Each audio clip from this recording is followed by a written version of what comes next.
Use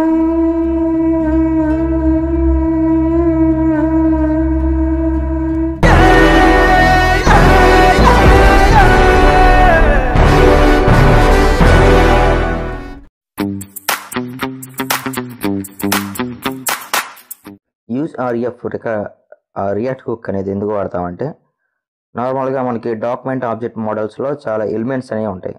suppose input element ఉంది. Okay, input element మీద డైరెక్ట్గా ఫోకస్ చేయడం కోసం ఈ ఆర్ఈఎఫ్ అనే హుక్ని మనం యూజ్ చేసుకోవచ్చు. సపోజ్ ఎగ్జాంపుల్ చూద్దాం. Type is equal to text. ఇక్కడ మనం చూసుకుంటే ఒక టెక్స్ట్, ఒక ఇన్పుట్ ఫీల్డ్ అనేది వచ్చేసింది. ఇక్కడ ఎప్పుడైతే కర్సర్ తీసుకెళ్ళి పెట్టి మనం ఒకసారి క్లిక్ చేస్తామో అప్పుడే అక్కడ మనకి కర్సర్ అనేది యాక్టివ్ అయ్యి మనం టెస్ట్ చేయడానికి వస్తుంది.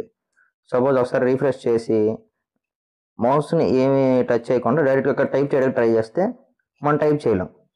అంటే ఆ కర్సర్ అనేది అక్కడికి వెళ్ళి మనం దాన్ని ఒకసారి క్లిక్ చేసి అప్పుడే మనం టైప్ చేయగలం. ఇప్పుడు యూజ్ ఆర్ఎఫ్ అనేది మనం యూజ్ చేసుకొని డైరెక్ట్గా మనం ఎప్పుడైతే రీఫ్రెష్ చేస్తామో అప్పుడు డైరెక్ట్గా ఫోకస్ వెళ్ళిపోతుంది. సో అది ఎలా చేయాలో చూద్దాం.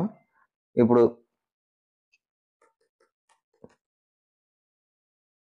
ముందుగా ఒక వేరియబుల్ తీసుకోవాలి, కాన్స్ట్ ఇన్పుట్ ఫోకస్ అన్న. దీన్ని ఈక్వల్ టు పెట్టేసి యూజ్ ఆర్ఎఫ్ అనే హుక్ని మనం ఇన్స్టాల్ చేసుకోవాలి. సో ఇక్కడ యూజ్ ఆర్ఎఫ్ అనేది కూడా రియాక్ట్లోనే ప్యాకేజ్లోనే ఉంటుంది. ఇక్కడ నల్ అని ఇచ్చా, ఇనిషియల్గా నల్. సో ఇనిషియల్గా నల్ ఇచ్చిన తర్వాత నాకేం జరగాలంటే ఎప్పుడైతే ఒక పేజ్ అనేది యాక్టివ్ అవుతుందో లేదా రీఫ్రెష్ చేసిన తర్వాత ఒకసారి రెండర్ అవుతుందో డైరెక్ట్గా ఆ ఫోకస్ అనేది ఇన్పుట్ మీదకి వెళ్ళాలి. సో దానికి యూజ్ ఎఫెక్ట్ అనే హుక్ని వాడుకుంటున్నాను. యూజ్ ఎఫెక్ట్ హుక్లో నేనేం చేస్తాను, input focus dot current dot focus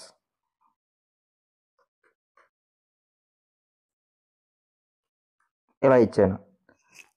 ఇక్కడ ఇప్పుడు మనం ఈ పేజ్ అనేది రెండర్ అయిన వెంబటే యూజ్ ఎఫెక్ట్ అనేది రన్ అయ్యి ఈ ఇన్పుట్ డాట్ కరెంట్ అంటే ప్రస్తుతానికి ప్రజెంట్ ఏదైతే ఆ ఫోకస్ ఉందో లేదా ఇన్పుట్ ఫీల్డ్ ఉందో దానికి ఫోకస్ అనే మెథడ్ని యాడ్ చేస్తున్నాం.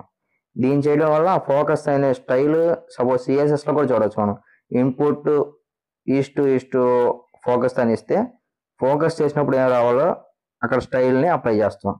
అలాగే ఇక్కడ ఇన్పుట్ ఫోకస్ అనే వేరియబుల్కి ఫోకస్ అనే ఆ ఎలిమెంట్ యొక్క మెథడ్ని డైరెక్ట్గా దానికి అసైన్ చేసాం. ఇప్పుడు దానికి ఆ ఇన్పుట్ ఫోకస్ అనే దాన్ని వేరియబుల్ని దీనికి అప్లై అయ్యేటట్టు చూడాలి. దానికి మనం వాడే కీవర్డ్ ఆర్ఈఎఫ్లో మనం ఏదైతే ఇప్పుడు ఈ ఆపరేషన్స్ అన్ని అప్లై చేసామో ఆ వేరియబుల్ని ఇక్కడ ఇస్తాం. సో ఇప్పుడు అది అక్కడ ఇచ్చింగల్లే డైరెక్ట్గా మనం ఒక రీఫ్రెష్ చేసినా కానీ డైరెక్ట్గా ఫోకస్ వెళ్ళిపోతుంది. సో చూసారు కదా, రీఫ్రెష్ చేసిన తర్వాత మనం టైప్ చేయడానికి యాక్సెస్ ఉంటుంది.